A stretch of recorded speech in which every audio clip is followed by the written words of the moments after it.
All right, guys. Well, you guys should be here. If you don't know who I am, this is Josh Davis, the founder of Brown and Balanced. I'm here hanging out the Portland Cocktail Week StreamYard page. It's been a long time since I've been on here. So what better way to make my return than to get to hang out with the other gentleman you guys see on the screen, the global brand ambassador for Douce Cognac, Sullivan Doh. He's going to talk to us today and just dive into everything Douce. And myself, as being a consumer of plenty of Douce over the last few years, I can't wait to really get this education and just deep dive into how magnificent this spirit is. And by it being one of my favorite spirit categories, who better to tell us all about Douce than Sullivan? So if you guys have any questions, if you guys have anything you want to say, make sure you jump in those comments, get in there. Sullivan's here to answer anything that you guys have. Like, share this with your friends, the Portland Cocktail Week StreamYard page, and let's get ready to get busy. So, Sullivan, how you feeling today, man? My brother, I feel great. I actually missed you, bro. I haven't seen you like a couple of months now. I know it's weird, like, because normally I've been seeing you every month for like the last year or two, so it's been kind of weird not seeing you, man. So we're overdue for a hug over some Douce soon. Yeah, man. Are you coming to New York? I'm going to Chicago. We gotta find out. Or we can meet somewhere in the middle. It don't even matter. No, I'm doing excellent. Thank you for the introduction. Are we diving in? What's going on? Man, let's get it, man. I mean, I got my Douce ready. I got my cup ready. Right. I got my notepad. You're gonna love this product placement. You know what I mean? I got my notepad ready, man. Let's talk about it. Let's get this Douce education in. Bro, I hope you take notes, because like all the knowledge I'm going to drop, you become an ambassador after that. That's fine with me, man. Just tell the guys. I'll tell you where to send a check, man, and we can go from there. And hopefully some of you had a chance to get a bottle of Douce for this session. So a couple of words about me before jumping in. So I'm Sullivan Doh. As just said, I'm the global brand ambassador for Douce. I've been in the position for about like 4 years and a half now. As you might hear, I sound a bit French because I am French. And I said, like, there's two things that I share with Douce. It's brown and it's French. So I've been a fan of cognac for the last 15, 17 years. So I've been working in hospitality for 17 years now. I did all the position you can do on the front of house, runner to waiter to head waiter to floor manager. I've been working in Paris, where I'm from. I've been working in London. I've been working in Australia. But it was in London that I fell in love with cognac when I was like 20. In France, you can start drinking at 18. So I'm not bad into this thing. But back then I was like, I was a teenager. I was drinking everything. You give me a glass, is there alcohol in it? I'll drink it. But then one night I was in this restaurant in London where the head bartender was a really good friend of mine. And at the end of the meal, he gave me like a massive glass of cognac. And that's basically when I just had my cognac moment. I call this a ratatouille moment. Because if you've seen the ratatouille, when he's eating this piece of cheese and he closes your eyes, it's like fireworks everywhere. That's what happened to me at this moment. And then I came back to Paris and started to work into bars, because I love doing the floor and like taking care of my customer, but like I felt that I had some creativity in my hands, and so decided to turn myself into a bartender. But because of that moment that I had with cognac in London, I decided to push this category in every single bar that I worked. So I've always been a cognac advocate for the whole category, because I noticed that this is a category that we don't see that much. Like you go into bars, you might see, I don't know, 10, 15 tequilas and mezcal, how many scotch and Irish whiskeys and bourbons, but you might see like 1 or 2 brands of cognac. If you see 2, you're lucky. And so I was like, this is such a beautiful spirit that is not used enough in cocktails. So I'm going to make it a mission for me to put that category out there. And so from all the bars that I walked in, I was always putting a cognac cocktail on a menu, until in 2014, with my partner Romain, we decided to open in Paris Le Syndicat, which was the very first cocktail bar using only French alcohol. Because from my love with cognac, I started to dig into like the French savoir-faire, the craft, and I discovered the Armagnac and the Calvados and all those different like spirits that we make in France. And all of those spirits were really underrepresented. So that's how the Syndicat came to life. Because As a bartender, my role, my duty is to make sure my customer have a great moment. That's all that we're here for. But I'm like, if they leave that place learning something new, that would have just like made my whole bartender journey better. So Syndicat was all about educating on French alcohol, and then with Romain we opened La Commune, which was to educate on the punch culture. Those two bars are still open in Paris. So please, if you go to Paris, reach out to me. Let me know. I'll make sure you have the best time in Paris, all the best places, all the best bars and restaurants. Josh, I cannot wait for you to come to Paris because we'll have a good time, bro. I'm planning it only when we got to go together. That's the only way I'm going. But we gotta do an extended trip because if we go together to France, we don't go just to Paris. We go all the way to Cognac. I'm all in. All right. Because I say like proof is in the pudding. So I guess to really understand Cognac is to go in Cognac. Now we're gonna dive into Cognac. The whole idea is like, what is Cognac? Cognac is special and is really dear to me. We tend to say like all cognacs are brandies, but not all brandies are cognac. What we need to know is like the word brandy was created for cognac originally. Now, the word brandy, next slide, the word brandy is used for any distillates of fruits. To give you a bit of backstory behind the word brandy, it's like the Dutch are the one who created this distillation of French wine in Holland in the 15th century, and they were calling it brandewijn, which means burnt wine, because that's the whole process of distilling. And then this became a new spirit created by the Dutch, and British people were really interested about that new spirit, and they're like, but we cannot pronounce brandewijn, so let's rename it brandy. And then cognac was coming afterwards. So now we're gonna dive into cognac and especially the region. So cognac, it's made in France. It can only be made in France. Yep. To give you, so it is in southwest of France. If you know a bit Bordeaux, it's about like an hour and a half from Bordeaux when you go inland.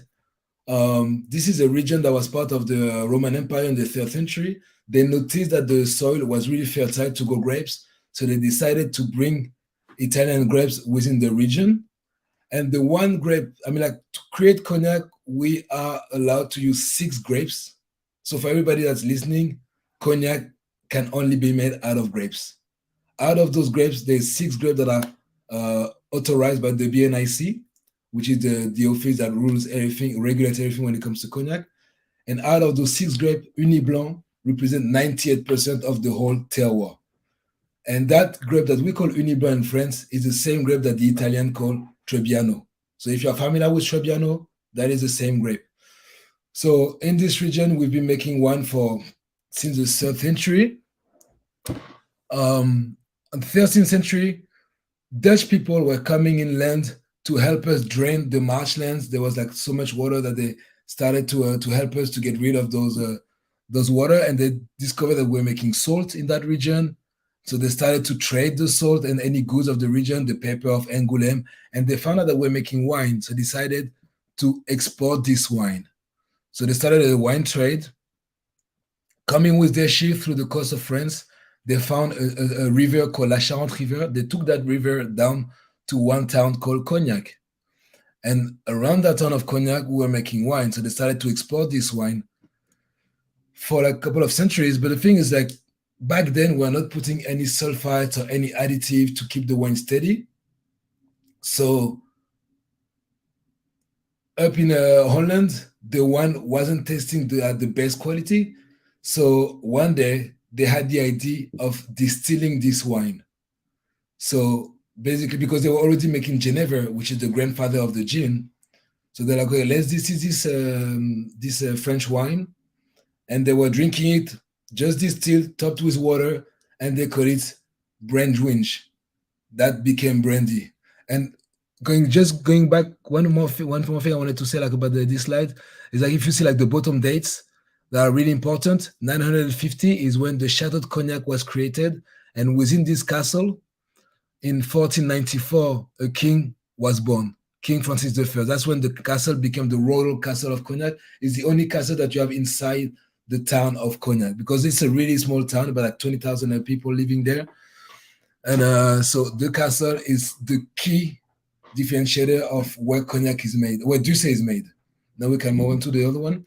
So Dutch people were coming inland, getting the grapes, bringing it to Holland, started to distilling it, and then at one point, one guy was like, "Okay, why do we take that much grapes to bring to distill to Holland and get that little of distillate?" They had the idea of bringing the still down to the region and started to distill on site, and so they were putting this liquid that was clear as water into casks, waiting for months to go and being shipped to Holland. And when they open it, the liquid was brown. So that's when we started to find out about like the aging process. And French people has been looking at them. Okay, they buy our grapes, they buy our wine, they distill it. Let's get involved in it. So they perfect the whole cognac production by back then we were not calling cognac. That was like the eau de vie from grapes, and they added the double distillation process in order to get the eau de vie more subtle, more refined, and a higher quality, like it was higher in alcohol. And that's basically when the French kind of took over. And the first cognac house was created in 1619. So basically, we've been making cognac in France for over 400 years now.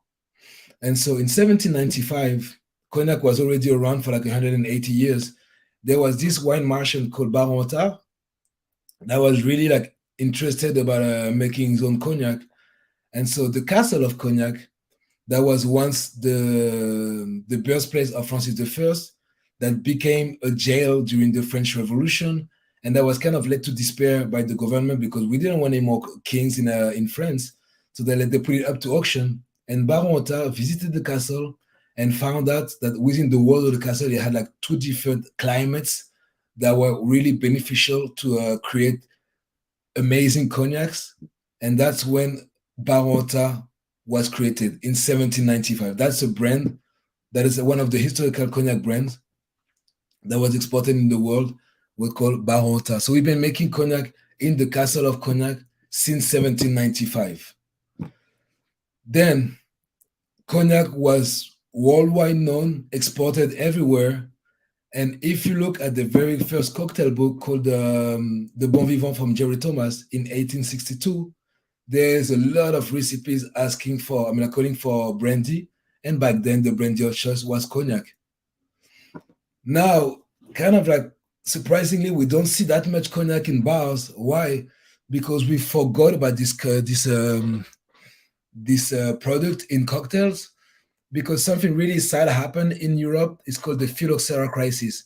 Basically, there was a small fly that was beating the rootstock of the trees and killed all the trees in Europe, and we couldn't make wine for 20 to 30 years in Europe. So we couldn't make wine, then we couldn't distill that wine, and so we couldn't make cognac.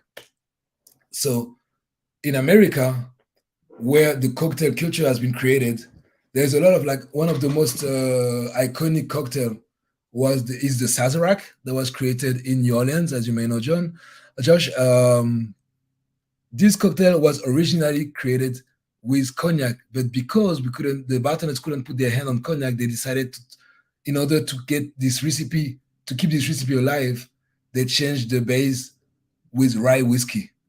So that's why like now often you will ask for a Sazerac and with rye. To be honest, I like mine split base. I think the rye brings a lot of flavors and the cognac brings like this smoothness. So when you make me a Sazerac, please do split base. Angel's Envy rye, fantastic. That being said, so when we kind of like, even like the mint julep originally was made with cognac. But now we see it like at the Kentucky Derby with bourbon because the bartenders had to find a way to keep this delicious recipe alive while they couldn't put their hand on the liquid. And then when we started to recover from phylloxera, what happened in America? Prohibition.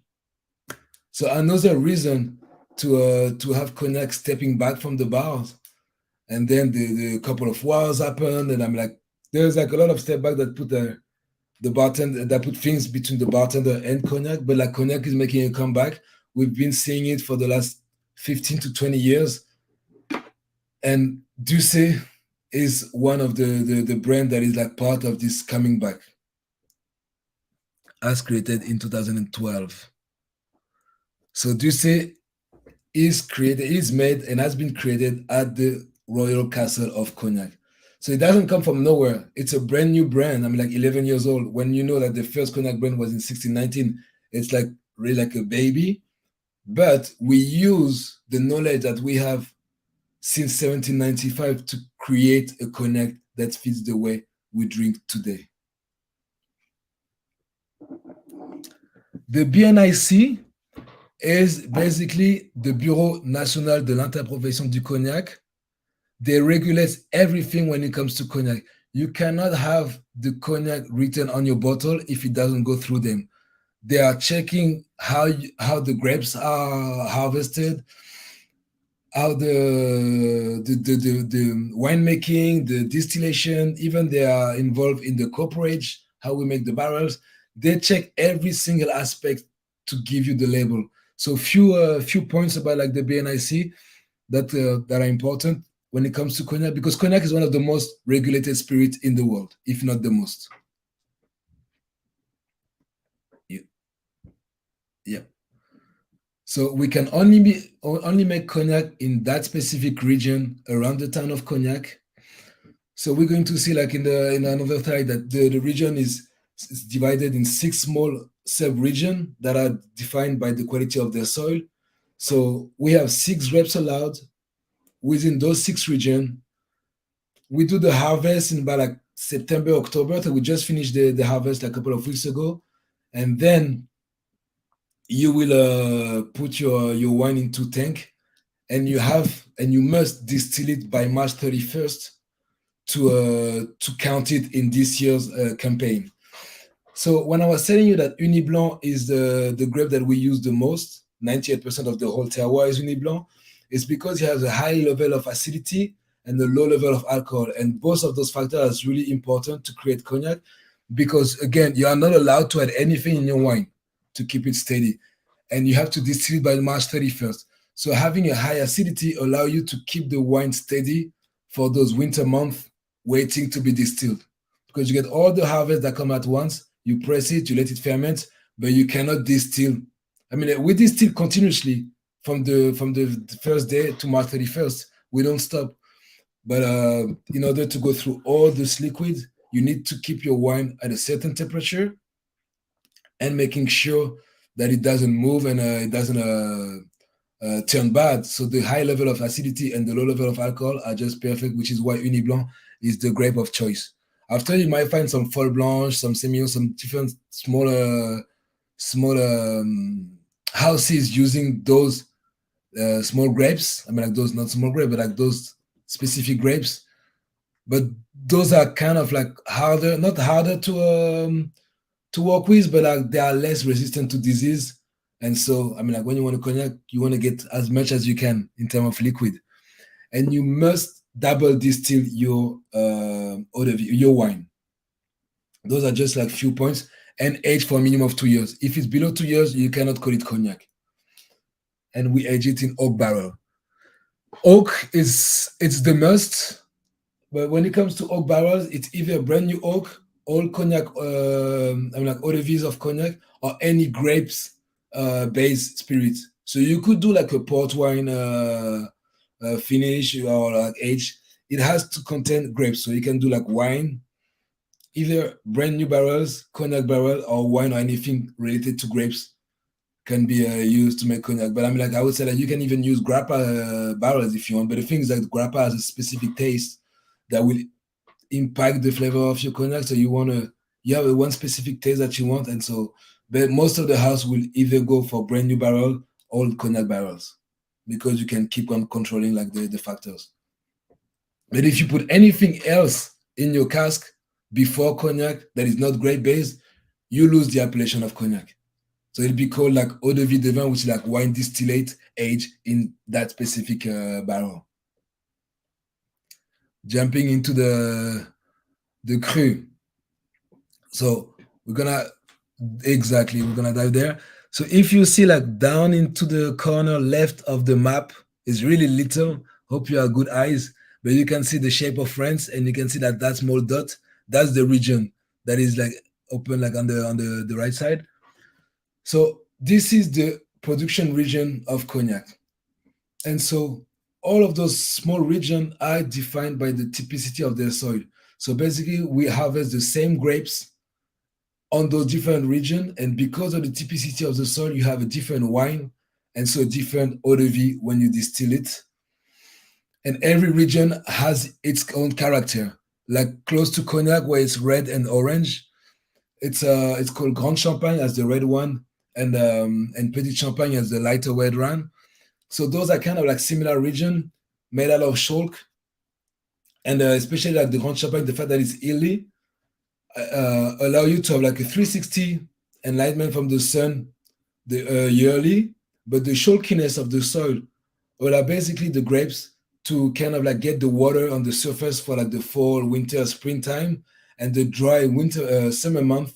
Because it's chalk, the tree can really dive into the soil and get the water from the pocket of water that are situated below the ground. So the tree is always full of nutrient and water. So that gives you like super light wine that give you eau de vie that are floral and light and really elegant. Those are known to be like the best terroir that make like the most refined eau de vie. And sometimes to get the best out of those regions, you might need to age it for like 50, 70 to 80 years, sometimes 100 years to really get the heart of it. Not saying that at 2 years old, they won't be good, but the best of it can take so much time to get there. And then you got like Bordeaux, which is like the small orange one. It's a niche region that is a mix of flintstone and clay, but like that give you a specific flavor profile. We often say that it tastes like violets. And then you got like Bordeaux and Bombois that give you eau de vie that like more fresh, fruitier, that age way faster than the Grand Champagne and Petit Champagne. Sometimes you get like 15 years, 20 years, you really get the best out of it. But again, doesn't mean that a 2 or 3 year old won't give you something delicious. And then you got Bordeaux, which is like really on the far left, connected with the ocean. So you have like some influence from the ocean. And as the fact that it's a sandy soil will give you more like terroir-oriented type of flavors. So it has some funkiness, and it's been used in cognac. So when it comes to Doucet and Chateau de Cognac, Michel Casavecchia, our cellar master, wants to get the best out of every region. Because the thing is like, there are some houses that focus on one specific region because they believe like the best of it is from there. When it comes to Doucet, Michel is like, every single region has its own qualities. And like when you cook like a spicy dish, you will put like cinnamon. All right, it's gonna be tasty. But if you put cinnamon and then you put cloves and ginger and nutmeg and you start to put like a bunch of different flavors, that's when your dish will like explode, because like you'll have like so many actors that will come and like play with the flavors. So when it comes to Michel, it's like every single region has something to give.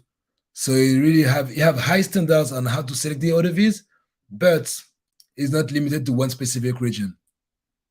So as of now, we use Grand Champagne, Petit Champagne, Bordeaux, Bombois, and Finbois. We haven't used Bourdonnais because as of now, we haven't found the profile that we like, but it doesn't stop us to not having like a Bourdonnais in the near future.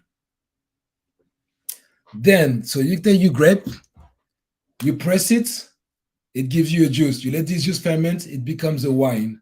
And then you will distill this wine 2 times to give you an eau de vie. Now we go to the next one.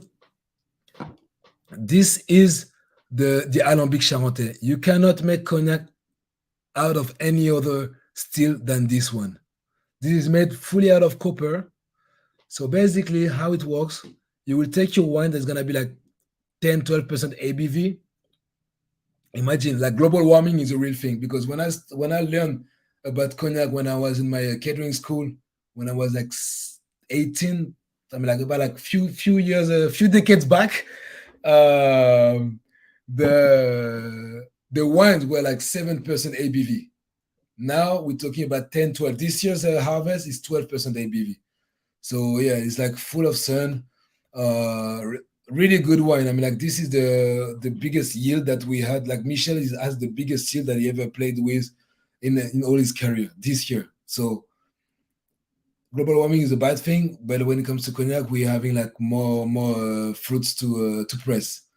So your wine is about 10% ABV, 10, 12. You put it into the boiler on the left side where it's written wine and lees.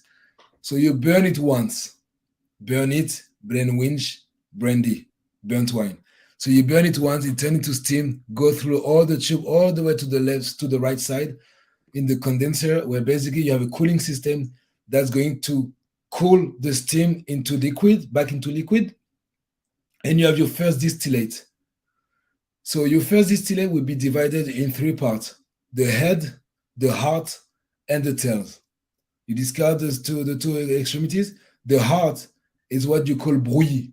That is your first distillate. It's basically what the Dutch were drinking back then. They were not even cutting head and tails. They were just like distilling it, pouring some water in it, and just drinking it. So that brouillis is what's gonna go back into the boiler and be distilled one more time for the double distillation. So same process. You burn it, goes all the way up, and comes down. So now you have your eau de vie. So basically, you will cut the head, the heart, the second, and the tail. So the heart is your eau de vie. Eau de vie is a French word that means water of life. Because as you may know, all the alcohol when they were created, they were supposed to be, youth fountain and medicinal purposes. I would say, like, if you drink one glass of cognac a day, I'm pretty sure you get the doctor away. I haven't seen the doctor in many years, and I do drink a cognac every day. Not every day, but like often. It's part of my job. I love my job. So this eau de vie will go, which is gonna be about like 72% ABV, will then go into casks. The second that are just after the eau de vie will be added either in the wine or the brouillis of the next batch. It depends the houses. At Chateau de Cognac, Michel wants to have the second added to the brouillis to fortify the brouillis and not to affect the flavor profile of the wine of the next distillate. So it's really like depending on every houses. Another factor is how you distill your wine. You will distill it with or without the lees. So what are the lees? If you take like I would say like a heavy Californian red wine, when you go to that last drop, you have like this dark material that is at the bottom of the bottle of wine. That's the dead yeast. That's the sediment that we call lees. So a lot of houses will filter the wine to get a wine purer, more clean, and that will help them to control better the whole process of cognac making. Some of the houses, as Chateau de Cognac, we distill all our wines with the lees because this brings another layer of complexity in the flavors and especially in the mouth feeling, like this oiliness that you have in your mouth when you enjoy a glass of Douce is because we distill all our eau de vie, all our wines on the lees. Now, does Douce own certain vineyard or do we have a relationship with different farmers? Exactly, great question, Nate. So we own some vineyards, but also cognac historically is a produce that is made out of negos. So there's some people that are specifically working the vineyards, and their role is to make wine. Some of those winemakers are also distillers. Some other are just master distillers, and they'll get wines from a specific region and distill it for whoever the contract is with. So we do have like generational contract with wine growers for really generation. Like right now, there's Fanny with who we work. We've been working with her great grandfather, and so she's been they've been making eau de vie for Chateau de Cognac for I would say like a good 150 years. So we now own vineyards in different crus, but we mostly have connection contract with wine growers across the whole region. And so talking about wine, the fact that our raw material is grape based, you see how versatile grape is. Like again, if we jump back to Napa Valley, I don't know. That's a wine destination that I started to discover. Those new world wines. If you go to Napa Valley and you get the Pinot Noir from 2015, you go to the same winery in 2022 and you ask for the Pinot Noir, it will taste different. Why? Because of how much sun this year had, how much rain, how much is there any air or any disease that came onto the development of the grapes. So there's so many things that will impact the grapes and so the wine, that in the wine it's super difficult to have consistency, which is why you have like good vintages and bad vintages. But in cognac, the key is consistency.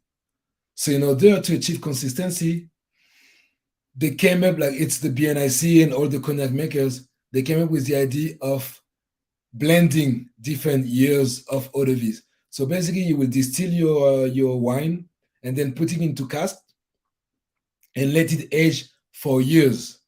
And then the cellar master role is to control the evolution of every single eau de vie in every barrels and then blend them together to achieve the same flavor profile years after years, while the liquid inside the bottle is always different. It's like the proportion of how many years of like 3 years or like 3 to 4 to 5 years old that we put into one cognac 1 year would be completely different 3 years later. Because like what you want is a taste.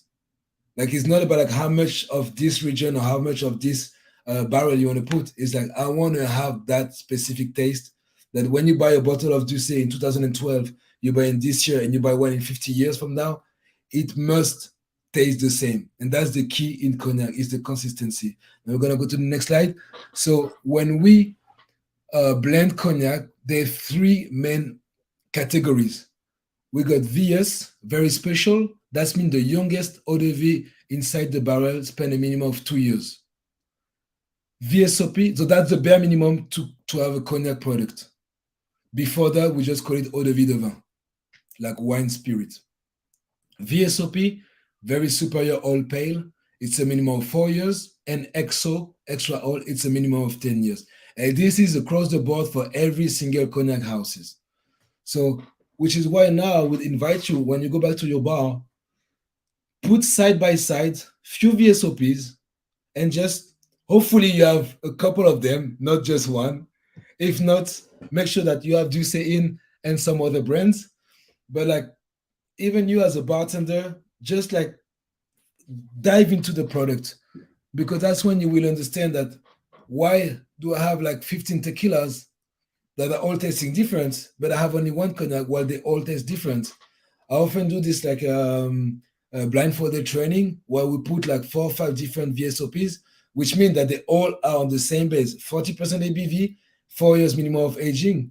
But from one house to another, they will taste different because of how the cellar master and how the house want their cognac to taste like. How much proportion of that specific terroir. Sully, any thought on this VS to add the collection? To be honest, Lauren, that's a great question. But when we created Douce, the idea is that we've noticed how people are enjoying cognac now. So they like to sip a cognac and they like to mix a cognac. So again, like the old brand that we are created at the castle, like Barota from 1795, we do have a VS with them.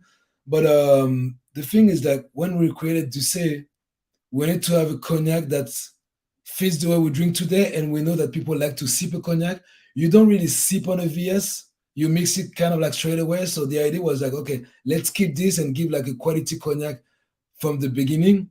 And so that's why we focused directly to go on a VSOP. And from now that we have made like so much like impact on the cognac industry with our VSOP, I'm not sure it'd be a smart move from us to kind of like dial down to go to make a VS. I think the next step would be to go above an XO, because like right now, like our Douce VSOP is one of the most performing VSOP in the market. And I'm afraid if we start to make a VS that will cannibalize what we've been like the momentum that we've been creating with Douce.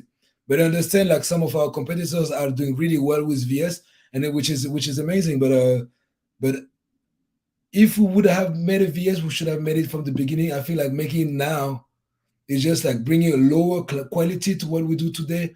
Won't be like a smart move business wise, I would say. Is there any question on like the cognac 101? Because now we're going to dive into Douce. Anything you'd like me to answer before we jump into? Now, I think that's all the questions for now, Sully, man. Let's jump into Douce. All right. So you just saw the first picture of this was the Chateau de Cognac, what Douce is made. And the river is the Charente River. When I was telling you back in the days that the Dutch were coming through the coast of France and they took one river to come and discover that we're making wine, that was the specific river. So this river is really important for us because first of all is the one axe that created the trade of the goods of this region, and so cognac. And so when Baronta was created and we're making cognac in the castle that is just behind, we're just like rolling the barrels onto the boats, and the boats were shipping worldwide. And this river is really important, and the reason why Baronta decided to purchase the castle, because the castle was first built in 950, made out of wood, got burned 2 times before they had the idea of making it out of stone. But when they did that, back in the days, we didn't have like heaters, we didn't have like AC, so they made 10 feet wide walls in order to kind of like regulate the temperature within the castle. So we don't have to, it was warm in winter and cold in summer. And some places that are at the water level have the same temperature the whole year. It doesn't move because of the thickness of the walls, but also having the water at proximity allow us to keep the humidity of the water. So which is what Barontin noticed when he purchased the castle 200 plus years ago. It was a different climate that I was telling you. First, we can go the dry cellar. So most of the cognac houses will have dry cellars. That is the most common cellar that you have. So if you guys are familiar with angel share is basically like the natural evaporation that happens when you age any spirit in a cask. It goes for any brown spirit has angel share, and then depending on where you age your spirit, you have more or less angel share. To give you an order of idea, like in cognac, the angel share represents about like 2% of cognac that we lose every year, and for the whole region, it's about like 30 million of cognac bottles that just go to the angel. They're having an amazing party up there, I'm telling you.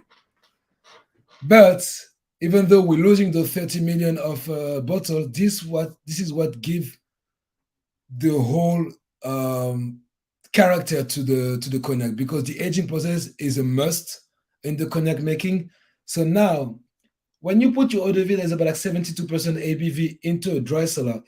72% means that the remaining 28% are water. So in a dry cellar, because it's dry around, you will lose in water content. That's going to result in an eau de vie that's going to be richer in alcohol. That's going to help you draw all the tannins from the wood, so you get like all the spiciness, the woodiness, like all the compound coming from the wood. The exchange is the liquid that interact with the air inside the barrel, the wood, and the outside atmosphere. So in a dry cellar, you have eau de vie that's going to be rich in alcohol, but with a lot of character and spiciness. And then in our humid cellar, we have same thing. Like a lot of houses have humid cellars. None of them as humid as the cellars of the Chateau de Cognac. So some of our eau de vie are aged still in the Chateau de Cognac. So 98% of humidity year round. That's one thing that is really specific to us, and that's the one thing that Baron noticed back then. And so the flavor profile that we can create in these specific cellars are unique. So because we have 98% of humidity, when we have the angel share, because the angel share, no matter what happens, so we will lose in alcohol content, resulting in eau de vie is going to be like richer and like smoother, more mellow. that's gonna draw like different type of flavors, and especially like nutty notes, floral notes, like those kind of like vanilla and coconut type of flavors will come from the way we shook which are the cask, but also from the humid cellars. And like because we have like this alcohol evaporating, if you go into a dry cellar, you have like all those like dark material on the wall that basically is like a fungus that's created because of the vapor of alcohol. If you go into a humid cellar, our humid cellar, you smell it. That's exactly what you smell in our Douce EXO. It's just like full of flavors. It's rich, but also it's light and it's elegant. So now we're gonna move on to the next one and to our product. I know actually Michel Casavecchia is our cellar master. He's been working at the Chateau de Cognac for over 30 years. So again, the cellar master role is the keeper of the time. Sometimes it's one person, sometimes it's a committee, it's a group of people. Their role is really to keep the consistency years after years, generation after generation, in order to. So when you're a cellar master, you come into a cognac house, you learn from the actual cellar master how the liquid is made, what is the identity of this specific house, and your role is to keep on reproducing it using every year a different harvest. So again, that's a human job that I dearly hope that AI won't be able to take this over, because this is one job that is required the best nose, the best palate. Michel, every single day at 11 a.m., he's tasting about like 15 to 20 different distillates or eau de vie to see how they evolve of one specific region, one specific cask, one specific year, and decide, okay, I'm gonna keep that one for a VSOP, I'm gonna keep that one for a special edition. And it's always kind of like monitoring how the eau de vie evolve. And so again, like when you know like every year your harvest is different, but yet thanks to that person, you always taste the same end spirit, the end product. So he's been working at the chateau for 30 years. And again, like a cellar master, most of the time they will come into a house, learn how it goes, and then transmit this knowledge to the next generation of cellar master. Sometimes during their tenure, they'll have the opportunity to do like their master cellar edition, their limited edition, just to be like a proof of their moments at this cognac house. Rarely they have the opportunity to create a whole new brand. And that's what Michel had, and how the reason why he created Douce, because he wanted to create a modern expression of cognac, which is Douce, using all the knowledge that he had in cognac making to create our beautiful spirit.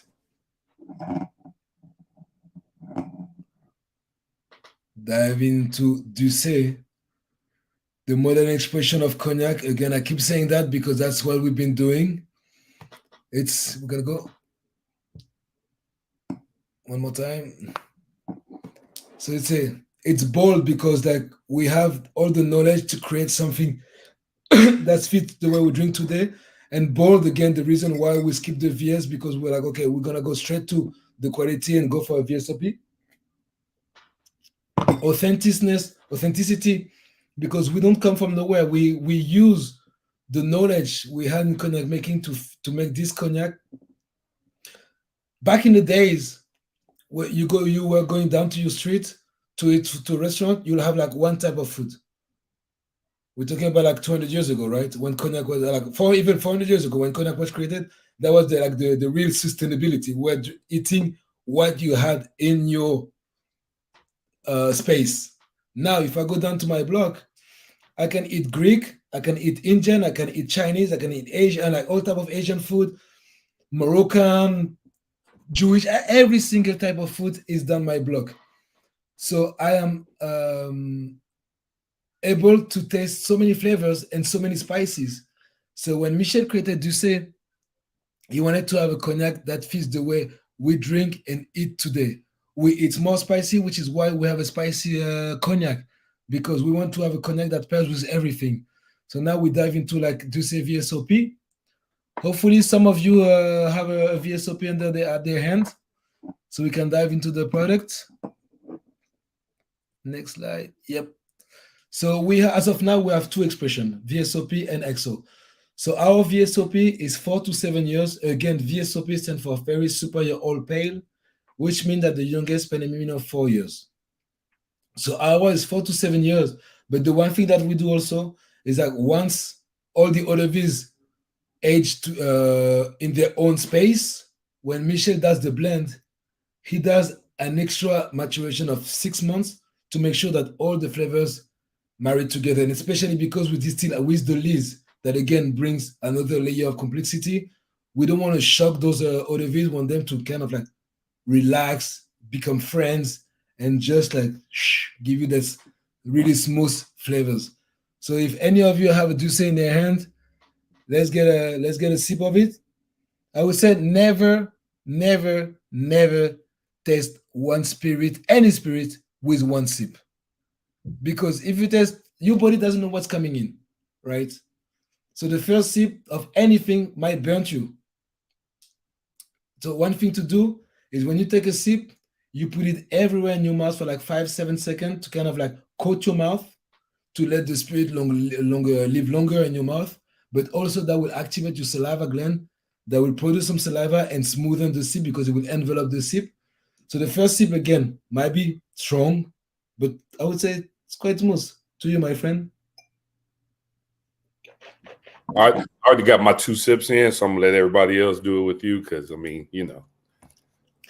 So really take the time, and I always say like, cognac is a product that take time to make. Yes. So we take time to make it, take time to appreciate it, especially if you want to sip it. I mean, like if you smoke a cigar, grab a cigar and sip it. You can be on your glass forever. So specificities are our VSOP. So the eau de vie inside our VSOP spends all their life in the dry cellars because Michel wanted to have a cognac that has a lot of spices. Again, as I was telling you, those nice woody notes that tick all the boxes of what you expect from a delicious cognac, but also have enough body to shine through any cocktail. So I would say like just make any cocktail with Douce VSOP. It was created for that. So again, the first cocktail book was created in 1862. The first cognac house was created in 1619. So when cognac was created, we're not making cocktails. So when I tell you like Douce was created to make cocktail to be like the modern cognac, it's really like taking consideration of how we use cognac in cocktails, and you make any cocktail with it, it will shine through. So a lot of like spices like cinnamon, nutmeg. Sometimes you can get some like marzipan type of flavors, dry apricot, dry fig. You have a lot of different aromas that come from all the angles. Dry orange skin, like kind of the orange zest. And all of this, when you know that at the very beginning, the only thing that you have into your glass is grapes, but still, because of the way we distill, the way we age it, the way we blend it, you can get all those different aromas coming together. I think like that's the reason why I'm like, I think that's why I had this ratatouille moment like nights ago, years ago, moons ago, as they say, because like I mean like the complexity, like all those flavors coming into one glass because of like the way the craft is on top of it, before like at the beginning of it is wonderful. So again, now we're gonna move on to the XO.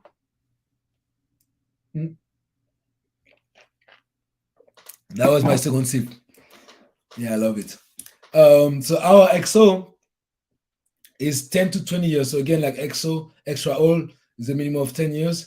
So our XO is 10 to 20 years with an average of 15 years. Mostly aged in humid cellars.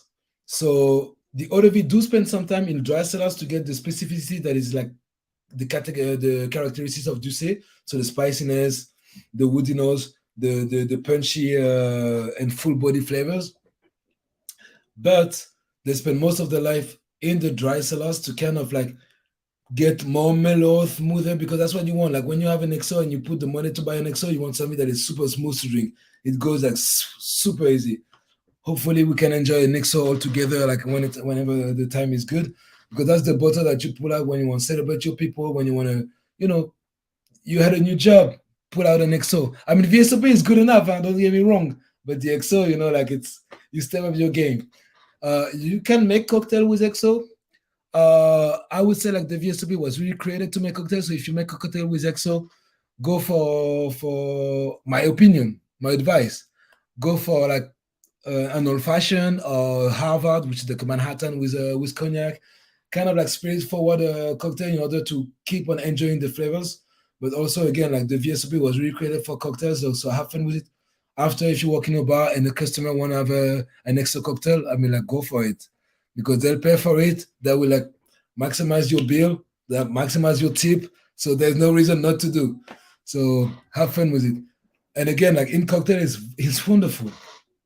So the XO again, like most of the ODV spent their life in the humid cellar, so the smoothen. You get another layer of aromas. When you age grape spirit for over 10 years, there's another layer that's called the rancio.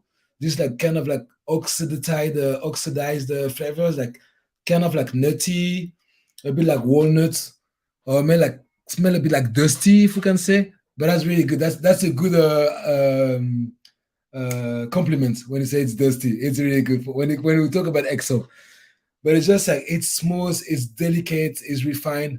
Like all the fresh food that you might have into the XO would be like more subtle, more comfort into our XO. So please dive into it. It's phenomenal. Like a lot of like dark flavors, like as it's written down there, like dark chocolate.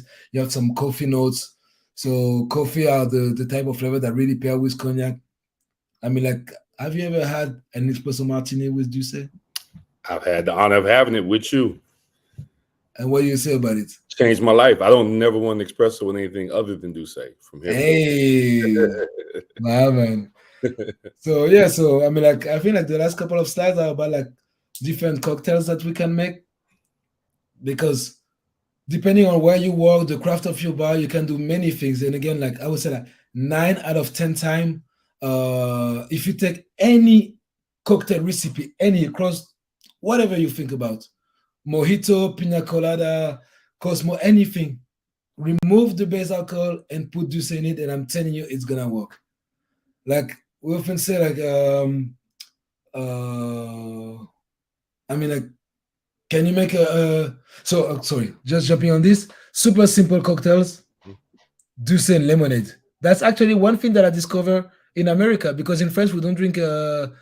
Basically, we don't really have lemonades. We only have like sparkling lemonade, and we would drink cognac with either ginger ale or tonic water. Try it with tonic water; it's wonderful. But I came into the US and I had my first Douce and lemonade. I was like, wow, this is phenomenal. It's so simple but so tasty. So just have a Douce and lemonade, and then have fun with it. Like throw some berries in it, any type of fruits. That's a super easy drink that will always work every single time. And I use a Douce and lemonade or Douce and lemonade with a twist. It always works every single time. Now, when I'm telling you like 9 out of 10 times that will work, is because first of all, 10 of 10 is perfection, and perfection doesn't exist, my friend. And that gave a bit room of like improvements. But I remember one time I was like talking to a bartender, and like I was asking every single bartender in the room, like, what is your favorite cocktail? That girl was saying like, I like a cosmopolitan. We can go to the next slide. She was like, I can go, I like a cosmopolitan. So what is a cosmopolitan? Vodka, triple sec, lime juice, orange liqueur. No, orange cranberry juice, because we have the orange liqueur. So basically, if you remove the vodka and you put Douce in it, it's basically a sidecar with a dash of cranberry juice. Same thing. People are like, can you make a margarita with cognac? What is a margarita? Tequila, orange liqueur, lime juice. What is a sidecar? Cognac, orange liqueur, lemon juice. You change the citrus, you change the spirit, you have the same cocktail. So think out of the box. Make a pina colada with Douce. It's fantastic. Any single recipe work. Again, like the espresso martini is phenomenal. That's like my take on the sidecar. Rebalance the sidecar with a dash of orange blossom water. It's just bring like some like really light floral aromas. It's fantastic. What I would say is Doucelicious. It's like really have fun. That was the purpose of this cognac, was a fun, like kind of like changing the way we see cognac, and like disrupt and like debunk the fact that cognac is for specific type of people or it's enjoyed a specific way. No. Cognac is enjoyed by everybody. Some people are afraid of cognac for whatever reason, but I hope through that program, through that training, you understand that you can make anything. This product is made for you. Have fun with it. That's all I want to tell you. And like few key takeaway for when it comes to cognac. Again, do say the modern expression of cognac. Have fun. Do a blind tasting with other VSOP. And I'm not saying like Duce is the best. I'm telling you, understand cognac as a category, and in every single bar, anybody should have more than one or two cognac. That's the main thing that I want you to remember is that cognac is a whole category. So one brand doesn't give us justice. Even though you only have Duce in your bar, I will be super happy. But I'm like a cognac advocate. So I'd say like have understand that it's a whole category. Understand that Duce doesn't come from nowhere. It comes from over 200 years of expertise in cognac making to create a cognac that fits the way we drink today. We have two expressions as of now: a VSOP made from eau de vie aged in a dry cellar to get that funkiness, that spiciness, the woody notes, and the full body evolution through any cocktail. But also our XO that is mostly aged in our humid cellar to get really smooth, elegant, refined. And that's about it. I would say if you have any question, please dive in. But here, my friend, you've been diseducated. Educated, man. Sully. Hey, Sully, thank you. This was amazing. I mean, we've talked Duce for years. I've been through different trainings with you. The blindfolded training is amazing. But this was like one of the best breakdowns of cognac and Duce I've ever seen, man. Thank you. My brother, anytime, my brother. And anybody that is on the chat or anyway, if you have any question, you have my Instagram, you have my details. Like, let them know how to follow you, man, if they don't know it. Sullivan Doh is super simple. That's me. Well, I got one question for you, man. I got one question for you. I've been proud and honored to be able to be part of a program with Duce with you for the last 2 years.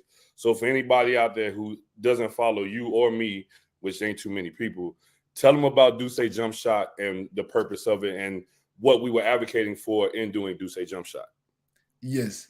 So Duce Jump Shot is like basically like that's an idea that I had in my mind on my way from France to Miami for my final interview with Duce to get the job. That was December 2018. I was like, all right, I'm gonna take that brand. I need to bring something that's gonna get the bartenders into a healthy habit and shape. And I was inspired by the bartender boxing with Cazadores. Yep. And I was like, but Cazadores already got the boxing, but I was like, what would be like what would resonate within the American bar community? And I thought about basketball, and I was like, okay. I started to have the idea, but like the idea wasn't really like sounded like right in my mind because like I'm not from a basketball background, so I had to dive into the discipline to kind of like really understand the basketball. So it took me like about like a good 2-3 years, and then I presented the concept to the brand team, and you and Lush Life helped me to shape this idea into something greater than I would ever imagine. So basically, Jump Shot is a program that focus on creating a routine for the bartenders to work out in a great spirit. So we did it the first year. Last year we did it only in New York. So every Monday for 6 weeks, we met up for 2 hours with a coach that gave us like some assessment and drills because like same thing, like a lot of people like play ball but never really had the opportunity to be coached. So we have like 2 hours of coached session. Everybody get really better at their skills. I mean, like I was really bad, and I'm just slightly better. No, I'm way better than I was when I very first started. I was like, I didn't know how to bowl because in France some play ball. I wasn't the one playing ball, but yes, we put this program. This year we expand to New York and Chicago. So the purpose of it is like we have like those 2 hours of coach session every week. And then afterward, we have a happy hour in different like places around the city, which basically, so we connect on the court play ball, sweat it all, have fun, meet up with bartenders that we never heard about or learn about beers that we didn't know anything about it. And then after we have a happy hour in different places of the city, which help the community to discover new places, to kind of break bread after a good sweat. Again, and it's not like spirit focus, it's health focus. Another aspect of the jump shot is that unfortunately for me 2 years ago I got diagnosed of multiple sclerosis, and I decided to use my platform to bring awareness on the disease. And so through jump shot we raise fund and bring awareness for the research for multiple sclerosis, which is a disease that basically it's your immune system that attacks your nervous system and creates some dysfunctioning in your body. And for most of the people with the disease, later in their life, they lose the ability of walking or sometimes the vision or a few things like that. So I'm like, we need to get even more activated in our body in order to kind of like beat the disease. So I was like, I want to do this for me, but if this can bring something better for other people, then let's do it. And I think like one of the best example is Eric Britz, my brother. He started. So I made him jump shot first session last year. He has few extra pounds, because I think like also as bartenders, it's hard to have like really a good health habit because we work nights.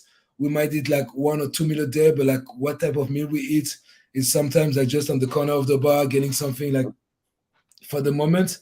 And doing like the first jump shot with him, he was coming at every session for the 2 hours. And it was like, it wasn't working out before that. He was playing ball here and there with his friend, but like the commitment of coming every week, once jump shot was over, he kept on practicing. And I saw him, I didn't see him for like almost a year. And I saw him for the first Jump Shot New York season 2. I didn't even recognize the guy. It's like, what happened?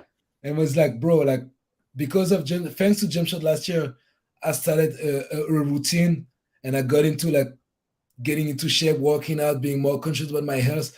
And that was basically the testament of what I wanted Jump Shot to be a jump start for everybody. So we did Chicago, New York and Chicago this year. Yes, Lauren, we will expand next year. We still are trying to identify which market. You can tell us where you are, and hopefully we can bring it to your market.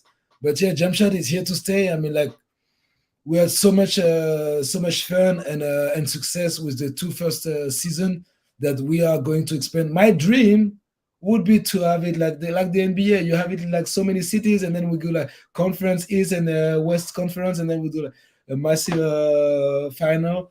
I mean, there's way more things that are coming to Jump Shot, but like Josh has been like a dope advocate for Jump Shot. He's the best trash talker you can find on the court. But yeah, I mean, like Lush Life has been like such a good company to work with to bring this idea to life, and like this year was amazing, and I cannot wait to see like where Jump Shot is going. But like we used to say, we have so many projects. We're expanding to different countries.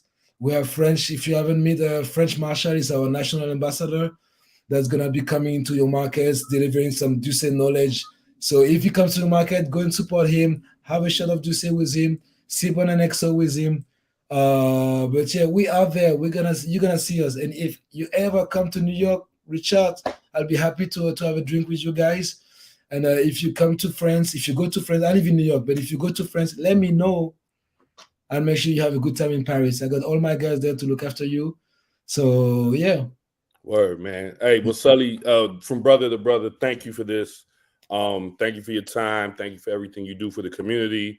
Thank you for educating us on this wonderful spirit category. That's my personal favorite, and I know a lot of my friends are. Thank you for everything you do for Brown and Balanced as well. Brown and Balanced is the vibe. Can you tell us a bit about Brown and Balanced, please? Oh man, it's no, bro, please. People don't know about it. It's about Douce, but I'll say a little blur. Brown and Balanced is basically it's a vibe, like Sully said. It is the place to be if you're a young Black bartender coming up to connect with people like Sullivan, with people like the rest of the Bacardi team, the Douce team. You can meet people like French, and you can really see where you can go in this industry. It's way more than a party. It's more of a lifestyle. And you're going to see now in the end of 23, into 2024 and beyond, how we're going to move it away from just being a gathering spot for us, but for a way for all of us to just lifestyle brand and move the whole culture forward. And we're going to make sure Duce is a big part of that. So, yo, we're going to get out of here. Sully, you see he's in the hotel, so you know he's globe-trotting, moving around. We're not going to hold in him my here. bedroom, bro. Huh? Oh, you at home? I thought you was in D.C., man. My bad. Lunches. Okay, all right. Well, Sully's at home, so we're going to let him relax and hang out with his family a little bit because he's never home because I'm always on the road, and I'll usually see him where I'm at. So if you guys love this, follow Portland Cocktail Week on Facebook. Follow Portland Cocktail Week on Instagram. Tap in with Sullivan Doh on Instagram. You can follow me at Brown and Balanced on Instagram or at Mr. Mixologist. And just stay in tune with everything that's going on with all the moves with Lush Life, with Duce, with B&B. All right. So we're going to get out of here. The next time you guys tune in, we have another special guest. It'll be Camper English and Amy Stewart on the 13th. Yeah. So that's going to be a good time too. So we're going to tap in, have some fun. And until the next time, Sully, you can take us out, man. I'm all good, my guys. I mean, that was all. I hope you had a good time and you enjoyed this education. I see you out there, my friends. Love. Peace. It's all about love.